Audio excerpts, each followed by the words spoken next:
ఈ 100 ఏళ్లలో ప్రపంచాన్ని మార్చింది టెక్నాలజీయా లేదా మనుషులా? ఒక్కసారి ఊహించండి, మీ తాతగారు, మీ నాన్న, మీరు ముగ్గురు ఒకే ఇంట్లో కూర్చొని ఒకే వార్త గురించి మాట్లాడుతున్నారు. కానీ ముగ్గురి అభిప్రాయాలు మాత్రం పూర్తిగా వేరు. ఎందుకు ఇలా?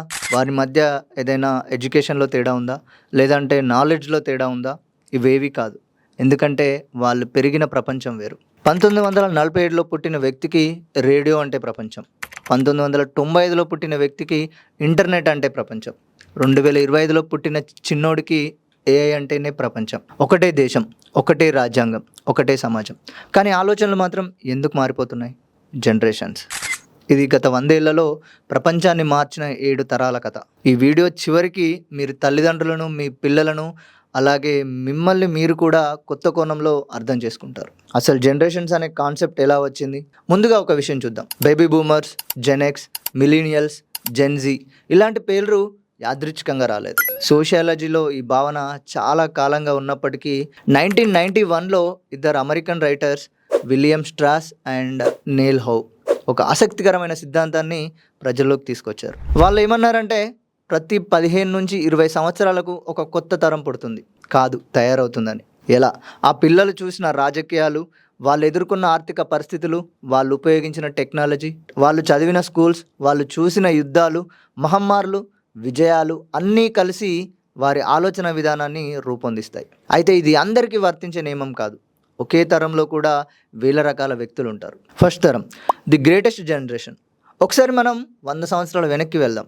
అప్పుడు 1901 ప్రపంచం యుద్ధాలతో మండిపోతుంది. ఒకవైపు గ్రేట్ డిప్రెషన్, ఆ తర్వాత రెండో ప్రపంచ యుద్ధం. ఇదే సమయంలో ఇండియాలో గాంధీ నాయకత్వంలో స్వాతంత్ర ఉద్యమం ఊపందుకుంది. దేశం కోసం జైళ్ళకు వెళ్ళడం, త్యాగం చేయడం సాధారణ విషయాలుగా మారిపోయాయి. ఆ తర్వాత సైలెంట్ జనరేషన్. ఇప్పుడు 1928 నుంచి 1945 మధ్య పుట్టిన వాళ్ళ దగ్గరికి వెళ్దాం. ఈ తరం చిన్నతనంలో యుద్ధాన్ని చూసింది, యవ్వనంలో స్వాతంత్ర్యాన్ని చూసింది, కొత్త దేశం పుట్టడాన్ని చూసింది. రేషన్ కార్డులు, గవర్నమెంట్ జాబ్స్, సేవింగ్స్, స్థిరమైన జీవితం ఇవే అప్పటి కలలు. ఎందుకంటే వాళ్ళు అస్థిరతను దగ్గరగా చూశారు కాబట్టి. అందుకే ఈ తరానికి సేఫ్టీ ఫస్ట్ అనే జీవిత తత్వమైంది. తర్వాత బేబీ బూమర్స్ తరం. ఈ టైంలో ప్రపంచం మెల్లగా మారుతూ వచ్చింది. యుద్ధాలు తగ్గుతూ వచ్చాయి, డెవలప్మెంట్ స్టార్ట్ అయింది. ఇండియాలో హరిత విప్లవం, 1962 చైనా యుద్ధం, 1971 యుద్ధ విజయం, ప్రపంచంలో కోల్డ్ వార్, స్పేస్ రేస్, చంద్రుడిపై మనిషి అడుగుపెట్టడం, ప్రతి ఇంట్లో రేడియో. తర్వాత బ్లాక్ అండ్ వైట్ టీవీ.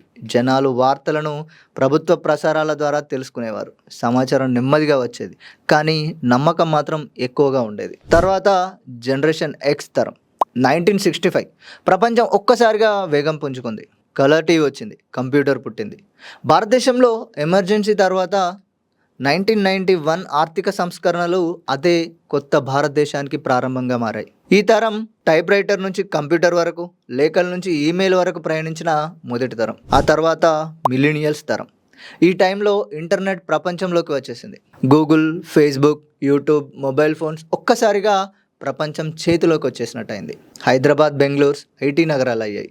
విదేశాల్లో ఉద్యోగాలు, స్టార్టప్ కల్చర్, ప్రపంచీకరణ ఈ తరం జీవితాన్ని పూర్తిగా మార్చేశాయి. తర్వాత జనరేషన్ జెడ్. ఇప్పుడు చాలామంది మాట్లాడుతున్న తరం ఇది. జెన్ జెడ్. ఈ తరం ఇంటర్నెట్ని కనిపెట్టలేదు, కానీ ఇంటర్నెట్ లేకుండా జీవించలేదు కూడా. Smart phone, social media, Covid, online classes, AI ఇవన్నీ వీళ్ళ బాల్యంలోనే వచ్చేసాయి. అందుకే సమాచారం కోసం వీళ్ళు పుస్తకాల కంటే సర్చ్ బార్నే ఎక్కువగా ఉపయోగిస్తారు. ప్రపంచవ్యాప్తంగా వాతావరణ మార్పులు, మానసిక ఆరోగ్యం, సామాజిక న్యాయం, డిజిటల్ రైట్స్ వంటి అంశాలపై ఈ తరం గట్టిగా మాట్లాడుతుంది. కానీ సోషల్ మీడియా మరొక సమస్యను కూడా తీసుకొని వచ్చింది. మీరు ఒక వీడియోని చూస్తారు, అదే తరహా ఇంకొక వీడియో వస్తుంది, మళ్ళీ అదే. కొద్ది రోజుల తర్వాత ప్రపంచం మొత్తం మీరు ఆలోచిస్తున్నట్టే అనిపిస్తుంది. దీనినే ఈకో చాంబర్ అంటారు. ఇది కేవలం రాజకీయాల్లోనే కాదు, ప్రతి అంశంలో జరుగుతుంది. తర్వాత తరం జనరేషన్ ఆల్ఫా. ఇప్పుడు మన ఇంట్లో ఉన్న చిన్నోళ్ళని చూడండి, వాళ్ళు ఏఐని నేర్చుకోవడం లేదు, ఏఐతోనే పెరుగుతున్నారు. Voice assistants, robots, online classes, generative AI ఇవి వారికి కొత్త కాదు. Generation beta. ఇక 2025 తర్వాత పుట్టే పిల్లలు ఎలాంటి ప్రపంచంలో పెరుగుతారో కూడా చెప్పలేం. బహుశా వాళ్ళు ఏఐ టీచర్లు, డ్రైవర్ లేని కార్లు, రోబో డాక్టర్స్, స్పేస్ టూరిజం ఇది సాధారణ విషయాలయ్యే ప్రపంచంలో పెరిగే అవకాశం ఉంది. అయితే ఇది ఇప్పటి అంచనా మాత్రమే. భవిష్యత్తును కాలమే రాస్తుంది. అయితే ఈ మొత్తం కథ మనకేం నేర్పుతుంది? యుద్ధాలు ఒక తరాన్ని మార్చాయి, రేడియో మరో తరాన్ని మార్చింది, టెలివిజన్ ప్రపంచాన్ని కలిపింది, ఇంటర్నెట్ ప్రపంచాన్ని చేతిలో పెట్టింది. ఇప్పుడు ఏఐ మనిషి ఆలోచించే విధానాన్ని మార్చుతుంది. కాబట్టి మన తాతల తరం తప్పు కాదు, మన తల్లిదండ్రుల తరం వెనుకబడిందని కాదు, జెన్జీ గొప్పదని లేదా ముందు తరాలు తక్కువని కూడా కాదు. ప్రతి తరం తాను పెరిగిన కాలానికి మిర్రర్ లాంటిది. అందుకే తరాలు మారడం సహజం, ఆలోచనలు మారడం సహజం. ఎందుకంటే మనుషుల కంటే వారు పొందిన సమాచారం, వారు జీవించిన కాలమే వారిని ఎక్కువగా రూపొందిస్తుంది. మరి మీరు ఏ జనరేషన్కి చెందినవారు? మీ జీవితాన్ని మార్చిన సంఘటన ఏదైనా ఉందా? కామెంట్లో తప్పకుండా చెప్పండి.